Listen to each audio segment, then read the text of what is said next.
7 октября. Время коротко. Верою Авель принес Богу жертву лучшую, нежели Каин. Ею получил свидетельство, что он праведен, как засвидетельствовал Бог о дарах его. Ею он и по смерти говорит еще. Евреям 11:4. В книге Бытия сказано, что Каин построил город. Авель город не построил, потому что его устремлением был небесный Иерусалим. Ожидание — это прежде всего позиция жизни. Верующий исходит из того, что видит верой, и ожидание связано с тем, чего глаза его не видят. Неверующий исходит из того, что видит своими глазами, как Каин, который построил город на земле, потому что не видел глазами веры небесного города. Сказано, что верою Авель принес жертву лучшую. Авраам обитал на земле обетованной, как на чужой, и Иисус Навин не вел в покой израильский народ.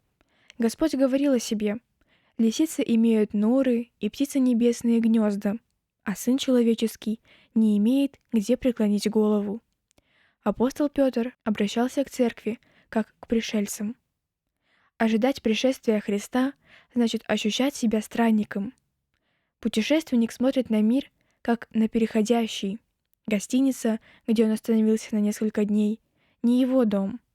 Город, через который он проезжает, не его родной город. Мир — наше временное жилище.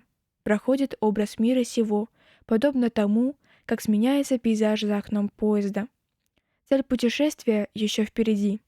Ожидать пришествия значит быть странником, понимать, что в мире нет ничего надежного, что он проходит. Я вам сказываю, братья, время уже коротко, так что имеющие жен должны быть как не имеющие, и плачущие, как не плачущие, и радующиеся, как не радующиеся, и покупающие, как не приобретающие, и пользующиеся миром сим, как не пользующиеся, ибо проходит образ мира сего. Может быть, вам не суждено повлиять на судьбу мира, вашей страны или города, или вашего дома. Но вы можете стать проводником библейского учения.